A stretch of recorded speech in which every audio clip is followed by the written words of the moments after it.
اور ہم اس سسٹم اور نظام کے خلاف آواز اٹھاتے رہیں گے. عدالتیں آج بھی اگر میرٹ پہ بات کرنا چاہے، میں نے بات کرتے ہوئے کہی، بہت سی باتیں میں نے کہی کہ جناب کیا حالات ہیں، کس طرح چیزوں کو لے کر چلنا ہے. جو ہم بات دیکھیں نا، تذکرہ تو کرنا ہے اس بات کو سامنے رکھتے ہوئے، اور عدالت کے سامنے یہ باتیں رکھتے رہیں گے. ہمارا تو کام دیکھیں، میں جوڈیشل ایکٹیویزم کا کیوں اہمی ہوں، مجھے پتا ہے کہ نہیں بتا دیں آپ حکومت اپنے تھے کیا کرتی ہیں، لوٹ مار اور اس طرح کی باتوں کے علاوہ کوئی ایسی گراؤنڈ بتا دیں کہ جہاں کوئی چیزیں جسٹیفائی ہو سکیں. جی جہاں جو چیزیں جسٹیفائی ہو سکیں، میں بار بار تذکرہ اسی لیے کرتا رہتا ہوں کہ جہاں یہ چیزیں جسٹیفائی ہو سکیں، چیزیں آگے کی طرف جا سکیں. اسی بات کو سامنے رکھتے ہوئے میرا اظہار رہتا ہے اس بات کا، ہم تذکرہ کرتے رہتے ہیں اس بات کو سامنے رکھتے ہوئے.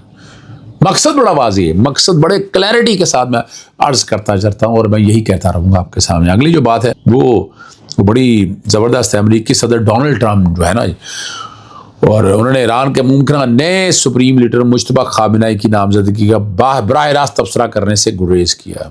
اور یہ اسرائیلی اخبار کو انٹرویو دیتے ہوئے انہوں نے معاملے پر مختصر رد عمل دیتے ہوئے کہا کہ دیکھیں گے کیا ہوتا ہے.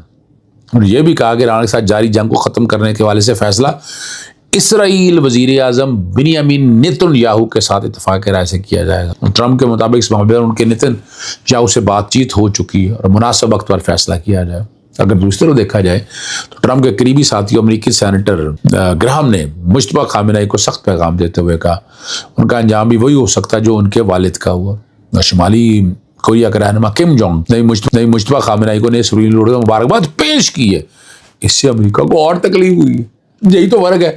آپ دیکھیں نا، بورڈ آف پیس سے پتہ چل رہا ہے کہ رشیا پیچھے ہٹ گیا. اب کہا جا رہا ہے کہ پاکستان کو پیچھے ہٹنا چاہیے تاکہ اپنا کام بڑا کلیئرٹی کے ساتھ آ جائے. اور یہاں جو کچھ لوگ یہ کہتے ہیں کہ پتہ نہیں جناب کوئی موروثیت غالب ہے، بالکل ایسا نہیں. کہا یہی جا رہا ہے کہ محمد میں بھی موروثیت غالب ہے. آیت اللہ خامنہ ای کے صاحبزادے مجتبی جو خامنہ ای ایران کے نئے سپریم لیڈر جو منتخب ہو چکے ہیں، جب والد شہید ہو چکے تو افراتفری کا ماحول ہوا اور ساتھ پر موت کھڑی نظر آتی. تب بھی موروثیت نہیں ہے، عزم شجاعت کی بات ہوتی ہے، ایسے عہدے قبول کرنا.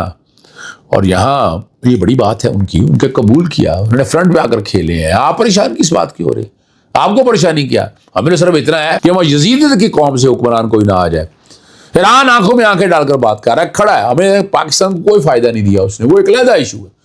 لیکن وہ دیکھیں ادھر سے اگر آتا ہے تو کل پاکستان کے لیے بڑے مسائل ہیں. افغانستان سے گھستا ہے یا ادھر سے گھستا ہے، اگر اسرائیل آتا ہے وہ کہاں بیٹھا ہے، وہاں سے اتنی دور اگر آ رہا ہے. آپ نے یہاں چائنا اور رشیا یا باقی لوگوں کے حوالے سے تو معاملے کو دیکھا ہی نہیں نا. آپ نے کوئی کوشش کی ہے کوئی پازیٹیوٹی نظر آ جائے تو. لیکن یہ جو باتیں ساری ہیں نا، اور یہاں اگر دیکھا جائے یہاں پاکستان تحریک انصاف میں کام اور حیثیت ہے.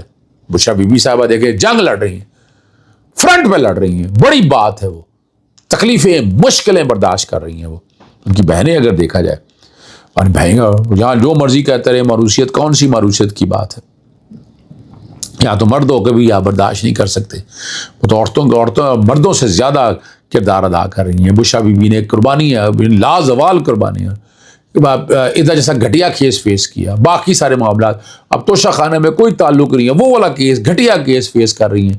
اور عدالت میں ٹھیک ہے نا، یعنی یہ آپ یہ ایسا نظام ہے اور ایسے کیسز ہے کہ اس میں ضمانت یقینی ہے، لیکن یہاں نہیں ہو رہی. یا مسائل ہی اور ہیں، یا مسئلے اور ہیں، پرابلمز اور ہیں یہاں پر. اور آخری بات میں آپ کے سامنے جو لکھتا ہوں، حکومتی بیٹری ڈاؤن ہے. اور مجھے حکومتی گاڑی نہ فراٹے مار رہی ہے اور نہ ہی ہوا سے باتیں کر رہی ہے. طاقتور انجن کے باوجود اس کی رفتار پیسنجر ٹرین جیسی ہے، حالانکہ اسے تیز گام اور ایکسپریس کی رفتار سے چلنا چاہیے. حکومت کے سیاسی، معاشی اور سماجی چیلنج اس قدر زیادہ ہیں کہ کچھوے کی چال امیدوں پر اوس ڈالتے ہیں.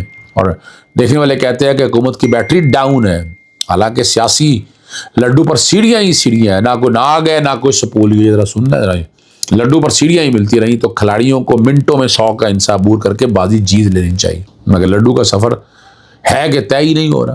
حکومت اگر ناکامی کی طرف ہے نا، کیا کر لیا آپ نے؟ ماں سے بھائی یہ لوٹ مار یا باقی چیزوں کے علاوہ کوئی گراؤنڈ پہ ایسی چیز بتائیں کہ جو پتہ چل سکے کہ واقعی ہی آپ چیزوں کو آگے لے کر گئے. میں یہ تذکرہ کرتا رہتا ہوں، یہ ذکر اذکار میں کرتا رہتا ہوں. میرا نقطہ نظر یہی ہے کہ آپ تک یہی ساری چیزیں بتاؤں، آپ تک لے کے آؤں، حالات اور واقعات میں لے کے آؤں، اور آپ کو ایک ایک چیز کا سینیریو میں سامنے رکھوں. ٹھیک ہے نا جی؟